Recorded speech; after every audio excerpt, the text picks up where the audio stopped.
ये रिश्ता क्या कहलाता के लेटेस्ट एपिसोड में अर्जुन रोते हुए अबीरा से विनती करता है कि वो रूही को वापस घर ले आए, लेकिन रूही अड़ी रहती है।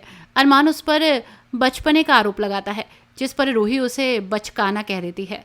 दोनों के बीच बहस बढ़ने लगती है। अबीरा बीच में आकर मामला संभालती है। अरमान बताता है कि रूही बीती रात भागने की कोशिश कर चुकी है। अबीरा उसे ठंडे दिमाग से सोचने को कहती है। क्या सोचकर रूही इतना बड़ा कदम उठाने को मजबूर हुई? वो अरमान को यकीन दिलाती है कि गोइनका हाउस में स्वर्ण और सुरेखा हैं, जो रूही का पूरा ध्यान रखेंगी। वो अरमान को समझाती है कि तनाव के लिए गए फैसले रिश्तों को तोड़ देते हैं। रूही घबराते हुए मनीष से पूछती है कि क्या अबीरा अरमान को मना पाएगी और कुछ ही पलों में उसकी उम्मीद सच हो पाएगी। अरमान मान जाता है और रूही वहीं रुके। रूही की आंखों में अपनेपन की चमक लौट आती है। काजल कावेरी से खींचते हुए कहती है कि रूही को उसके साथ ही रहना चाहिए था।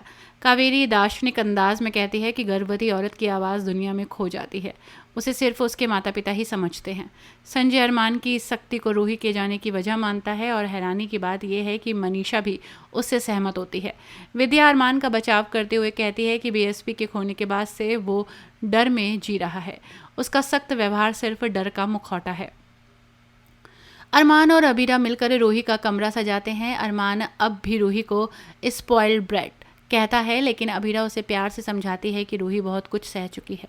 फिर अरमान एक और डर सामने लाता है, अगर रूही को अक्षरा की याद आ गई और उसने अबीरा पर गुस्सा उतार दिया तो।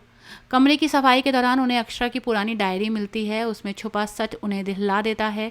रूही की एक मासूम गलती ने आरोही की जान ले ली थी, जिसे अक्षरा ने सालों तक छुपा कर रखा ताकि रूही का बचपन बचा रहे। अरमान को एहसास होता है कि अक्षरा दोषी नहीं थी। अबीरा धीरे से मान लेती है कि उसे पहले से सब पता था, तभी रूही उन्हें एक साथ देख लेती है। अबीरा रूही को प्यार से बताती है कि वो सिर्फ बच्ची थी, उसे अंदाज़ा नहीं था कि उसके कदम का इतना बड़ा असर होगा। दूसरी ओर चारू अबीर से मिलने का फैसला लेती है तो कियारा भड़क जाती है और उसे खराब बहन कहती है। चारू पलटकर जवाब देती है कि अगर वो खराब है तो कियारा क्या है, जिसने सिर्फ सहूलियत के लिए अबीर से शादी की। आर्यन भी बीच में आता है और आधा चारू का सपोर्ट करता है। कियारा उसे अपने पक्ष में खड़ा होने के लिए कहती है, लेकिन आर्यन उसे याद दिलाता है कि खुद कभी अबीर के आगे बचकाना व्यवहार करती थी।